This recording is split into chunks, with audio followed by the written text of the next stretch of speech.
Hi friends, welcome back to Manasa creations. ఇవాళ మనమైతే ఒక వీడియో చూసుకోబోతున్నాం. ఇదేంటంటే శ్రీ సాయి దివ్య పూజా విధానం. ఈ వ్రతంలాగా ఈ పూజను ఎలా చేయాలి మనం అంటే ఈ వ్రతంలాగా ఈ పూజను ఎలా చేయాలి ఇప్పుడు మనం చూసేద్దాం. చూసారంటే ఫస్ట్గా మనం ఒక 108 పువ్వులు తీసుకోవాలండి. మనం రెబ్బలుగా అయితే తీసుకోకూడదు, నార్మల్గా పువ్వులు తీసుకోవాలి. ఆ 108 పువ్వుల్ని మనం అష్టోత్తరాలు శ్రీ సాయి దివ్య పూజ పుస్తకం ఉంటుందండి. ఆ పుస్తకాన్ని మనం అమెజాన్‌లో కానీ, బుక్ షాప్‌లో కానీ తీసుకోవచ్చు. లేదంటే గూగుల్‌లోకెళ్ళి మీరు శ్రీ సాయి దివ్య పూజ అని సెర్చ్ చేసినా మీకు వస్తాయండి. అవన్నీ నేనైతే స్క్రీన్ షాట్లు తీసుకొని చదువుకున్నానండి. చూసారంటే 108 అష్టోత్తరాలు ఉంటాయండి. శ్రీ సాయి దివ్య పూజ అష్టోత్తరాలు. అవన్నీ ఒక్కొక్కటే చదువుకుంటూ, ఒక్కొక్క పువ్వుగా వేసుకుంటూ అష్టోత్తరాలన్నీ చదువుకోవాలండి. ఈ పూజ 3 వారాలు కానీ, 5 వారాలు కానీ, 7 వారాలు కానీ, 9 వారాలు కానీ ఇలా కానీ చేశారంటే చాలా ఫలితం ఉంటదండి. మీ పూజ అయిపోయేలోపు మీకేదో ఒక శుభవార్త ఖచ్చితంగా మీరు దేని కొరకైతే కోరుకుంటూ పూజ చేస్తారో అది ఖచ్చితంగా నెరవేరిద్దండి. ఈ నమ్మికని మీరు చేశారంటే ఖచ్చితంగా మీరు ఫలితాన్నయితే పొందొచ్చు. ఈ 108 అష్టోత్తరాలు చదువుకుంటూ ఆ పువ్వులన్నీ సమర్పించారండి. అందులోనే ఒక 6 కథలుంటాయండి. వ్రత కథలంటే ఈ పూజ చేయడం వల్ల వాళ్ళకేమేమి ఫలితాలొచ్చి వాళ్ళు ఎలాగా ఆ ఫలితాలను తీసుకున్నారనేది అదంతా 6 కథల రూపంలో ఉంటాయండి. ఎప్పుడైతే 108 అష్టోత్తరాలు చదువుకుంటూ ఆ పూలన్నీ దేవుడికి సమర్పిస్తా ఉండాలండి. ఫస్ట్‌గా అయితే నా దగ్గర విగ్రహం ఉంటే తీసుకున్నానండి నేను. మీ దగ్గర మీరు ఫోటో ఉన్నా తీసుకోవచ్చు. ఇబ్బందయితే ఏం లేదు. ఏమైనా తీసుకోవచ్చు. ఇప్పుడైతే మనం ఆ అష్టోత్తరాలు చదవంగానే ఫస్ట్ కథ చదవంగానే కథలో మనకేముంటదంటే బాబా వారికి ముడుపు కట్టడం అనేది ఉంటదండి. ఆ కథ చూడంగానే మనం ఆ ముడుపు కట్టడానికి ఒక పసుపు గుడ్డ కానీ లేదా తెలుపు గుడ్డ కానీ తీసుకొని నేనైతే పసుపు గుడ్డ తీసుకున్నాను. అందులో ఒక కొంచెంగా ప్లేట్‌లో పసుపేసుకొని కలిపేసుకొని మనం ఆహ్, గంగాజలం అదే మంచినీరు శుద్ధిపరిచిన నీరుని దేవుడి దగ్గర పెడతాం కదండీ! అవి కొంచెం వేసుకొని, మనం ఆ గుడ్డకి, ఆ క్లాత్‌కి ఈ పసుపంతా అంటించేసుకొని, అందులో రూపాయి కానీ, రూ. 2 కానీ కాయిన్‌ని పెట్టుకొని, ముడుపులా కట్టేసుకొని దేవుడి దగ్గర పెట్టుకోవాలండి. దేవుడి దగ్గర పెట్టుకునే వీలు లేకపోతే మీ బీరువాలో పెట్టుకోవచ్చు. ఇలా 5 వారాలు కానీ, 7 వారాలు కానీ అలా చేస్తాం కదండీ! ఈ రూపాయి కాయిన్‌లన్నీ మనం ఈ ముడుపులన్నీ షిరిడీలో చెల్లించాలండి. దేవుడికి దండం పెట్టుకోండి. నేను షిరిడీ రావాలి ఈ వ్రతం చేసినందుకని దేవుడు ఏదో ఒక రూపంలో మనల్ని షిరిడీ తీసుకెళ్తాడు. అంటే శివుని ఆజ్ఞ లేనిది శివైన కుట్టదు కదని అంటారు కదండీ! అలాగే బాబా ఆజ్ఞ ఉంటేనే మనం షిరిడీ దాకా వెళ్ళగలమండి. వెళ్ళాలని దండం పెట్టుకోండి. ఖచ్చితంగా వెళ్తాం. వెళ్ళలేని పక్షాన మనం ఈ ముడుపుని ఇక్కడే మన దగ్గరలో ఉన్న దేవుడికి సమర్పించొచ్చండి. ఇబ్బందయితే ఏం లేదు. ఇంకిలా ముడుపు కట్టేశాక మిగతా కథ 6 కథలుంటాయి కదండీ! 6 కథలు చదువుకోవాలండి మనం నీట్‌గా. ఇప్పుడైతే నేనైతే అలంకరణ ఇలా చేశానండి. బాబావారికి మా ఇంట్లో విగ్రహం ఉంటే, ఆ విగ్రహానికి బొట్లు పెట్టేసి ఒక దండ ఉంటదండి. అదెప్పుడు మెడలో ఉంటది బాబావారికి. ఇంకైతే పూలతో అలంకరించాను. కిందయితే దేవుడు పూలు అవన్నీ వేసేసుకొని ఇంకోటండి ఇక్కడ మీరు ముఖ్యంగా చేయవలసిందేంటంటే ధూపం. ధూపం మనం పూజ స్టార్ట్ అయినప్పటి నుంచి ఎండ్ అయ్యే వరకు ధూపాన్ని మాత్రం ఆగకూడదండి. మధ్యలో ధూపం అయిపోయినా మనం ఖచ్చితంగా వెలిగించుకుంటూనే ఉండాలి. ధూప్ స్టిక్స్ కానీ, కడ్డీలు కానీ మన ఇష్టం అండి. ధూపం మాత్రం ఖచ్చితంగా ఉండాలి. ఒక్కొక్క కథ చదివేటప్పుడు ఒక్కొక్క పువ్వుని మనం చేతిలో పెట్టుకొని కథ అయిపోంగానే దేవుడికి సమర్పించాలి ఆ పూలు. 6 కథలుంటాయండి. 6 చదువుకోవాలి. ఇది ఈ 5 వారాలు గాని, 7 వారాలు మనం పెట్టుకున్నన్ని వారాలు అయిపోయిన తర్వాత, మనం శ్రీ సాయి దివ్య పుస్తకాలు ఉంటాయి కదండీ! ఇప్పుడు ఈ పూజ చేసే పుస్తకం. అందులో అయితే పూజా విధానం మొత్తం ఉంటది. ఆ పుస్తకాలను మనం ఒక 5గురికి సమర్పించాలండి ఖచ్చితంగా. మనం ప్రింట్ చేపిచ్చి ఆ పుస్తకాలని కొని కానీ, ప్రింట్ చేపించుకొని ఒక 5గురికి సమర్పించాలి. అవి ఎవరు తీసుకోలేదని మనం ఇబ్బంది పడాల్సిన పనేం లేదండి. ఎవరు తీసుకోపోతే మన దగ్గరలో ఉన్న సాయిబాబా గుడిలో పూజారులు వాళ్ళు ఉంటారు కదండీ! వాళ్ళకిచ్చినా ఇబ్బంది లేదని వాళ్ళు ఎవరో ఒకళ్ళకిస్తారు. గుడి దగ్గర ఎవరో ఒకళ్ళు తీసుకుంటారు కాబట్టి ఖచ్చితంగా. ఇలా అయితే ఈ పూజనంతా చెయ్యాలి. ఈ సాయిబాబాకి పులగం అనేది ఇష్టం కాబట్టి ప్రసాదంగా పులగాన్ని చేస్తే చాలా మంచిది. వీలైనంత వరకు పులగం చేయడానికి ప్రయత్నించండి.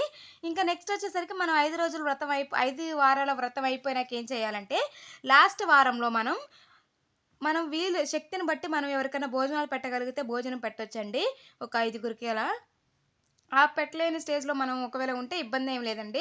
దేవుడేమి తప్పు పట్టడు మనల్ని. మనం ఏం చేయాలంటే పులగాన్నే ప్రసాదంగా తీసుకొని మన వీధిలో ఉన్న వాళ్ళకి ప్రసాదంగా పెడితే అది కూడా మనం భోజనం పెట్టిన రీతికే వస్తదండి. ఖచ్చితంగా అలా అయినా చేయండి, ఇలా అయినా చేయండి. ఏదన్నా కానీ ఖచ్చితంగా అయితే చేయాలండి. చేస్తేనే ఆ వ్రత ఫలితం అనేది మనకి లభిచ్చిద్దండి. ఏ కోరికైతే కోరుకొని 5 వారాలు కానీ, 7 వారాలు కానీ వ్రతం చేస్తామో ప్రతి గురువారం అంటే బుధవారం రోజు మనం అంతా శుద్ధిపరచుకొని ప్రతి గురువారం ఇలా పూజ చేయడం వల్ల బాబా వారికి మనం కోరుకున్న కోరికైతే ఖచ్చితంగా నెరవేరుద్దండి.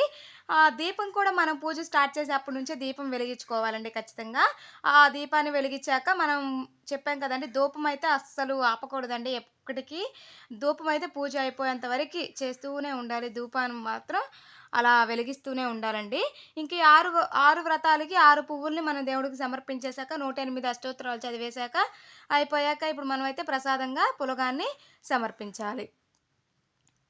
చూసారంటే ఈ వ్రతం చేసుకున్న వాళ్ళకి ఖచ్చితంగా ఫలితం అనేది ఉంటదండి.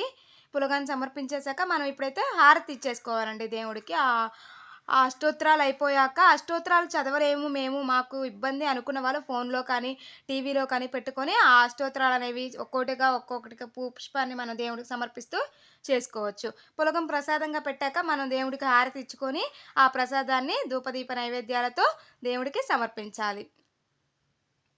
ఇది మనం ప్రసాదం పెట్టేటప్పుడు కూడా ఒకటుంటదండి పూజ చేసేప్పుడు. ఓం భుర్భాయ స్వాహ దస్సుదేవ ప్రజోయ సమస్తు ఓం ప్రాణాయ స్వాహ వోబానాయ స్వాహ వ్యానాయ స్వాహ సర్వనాయ స్వాహ మజే మజే పానీయ సమర్పయామి నైవేద్య నివేదయామి. అంటే బాబావారు మీరు నైవేద్యం పుచ్చుకోవాలన్నట్లు మనం ఈ ఈ దీన్ని చెప్తామండి ఖచ్చితంగా. మేమైతే ఇక్కడ మాకు దగ్గరలో ఉన్న సాయిబాబా గుడిలో మేము ఎప్పుడన్నా వెళ్తూ ఉంటాం కదండీ! అక్కడ మేము ప్రసాదం దేవుడికి నైవేద్యంగా పెట్టడానికి ఆ పూజారులు మాకిచ్చినప్పుడు మేమైతే ఇది నేర్చుకున్నానండి. నేనైతే అక్కడి నుంచి ఖచ్చితంగా వాళ్ళ దగ్గర నుంచి. అందుకని బాబా వారికైతే మనం ఇది ఖచ్చితంగా నైవేద్యం పెట్టేటప్పుడు చదువుకోవచ్చండి. చాలా మంచిది. లేదంటే నార్మల్‌గా మనం పూజ చేసేటప్పుడైనా ఇది చదువుకుంటే చాలా మంచి జరిగిద్దండి. అంటే మన ప్రసాదం దేవుడికి సమర్పిస్తున్నట్లు. ఇవేమీ చదవకపోయినా ఇబ్బందేం లేదండి.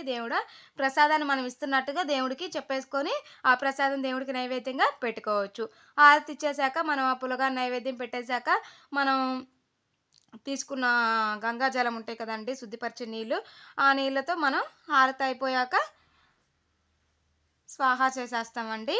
ఇంకా ఇలా పూజ చేయడం వల్ల చాలా ఫలితాలనేవి ఉంటాయండి. మీరు గూడా ఖచ్చితంగా ఈ పూజా విధానాన్ని చేసి ఎలా వచ్చింది, ఏం ఫలితం మీకు దక్కిందా అనేది నాకు కామెంట్ చేసి చెప్పండండి. నేనైతే ఖచ్చితంగా ఒకటి అనుకోని మనసులో చేస్తున్నానండి. మేము ఎక్కువగా నమ్మేది శ్రీ షిరిడి సాయిబాబాని ఎక్కువగా నమ్ముతామండి. మాకు దగ్గరలో ఉన్న సాయిబాబా మా ఇంటి పక్కనే గుడి ఉంటదండి.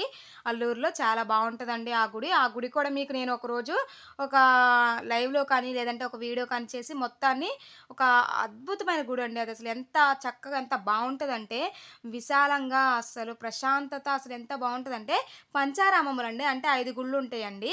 స్తూపాలుంటాయి. అక్కడ మనకి ఎవ్రీ ఇయర్ ఏప్రిల్ 2న మనకు ఆ స్తూపంలో పుస్తకాలేస్తారండి. అంటే ఆ స్తూపాన్ని ఇయర్లీ వన్సే తాకనిస్తారండి. అప్పుడు అది ఏప్రిల్ 2 అయ్యిద్ది. అప్పుడు తాకనిస్తారు. మీ అందరికి నేను ఇదొక వీడియో చేసి పెడతాను. నెక్స్ట్ ఏప్రిల్ 2 లోపు మీరు ఈ వీడియో చూసుకొని ఖచ్చితంగా ఆ ఏప్రిల్ 2నొచ్చి సాయిబాబా వారికి స్తూపంలో పుస్తకాలు వేసి ఆయన ఆశీర్వాదం తీసుకొని మీరు ఖచ్చితంగా వెళ్ళండి. నేనైతే వీడియో చేశాక ఇదంతా చెప్పేస్తాను వీడియోలో.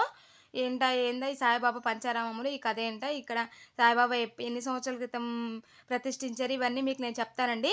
కొత్తగా ఎవరైనా మన ఛానల్ చూస్తుంటే సబ్స్క్రైబ్ చేసుకోండి. పక్కనే ఉన్న బెల్ ఐకాన్ని ప్రెస్ చేశారంటే ఆల్ టు ఆల్ నోటిఫికేషన్ ద్వారా డైలీ మీకు వీడియోస్ అనేవి వస్తూ ఉంటాయి. Thank you friends.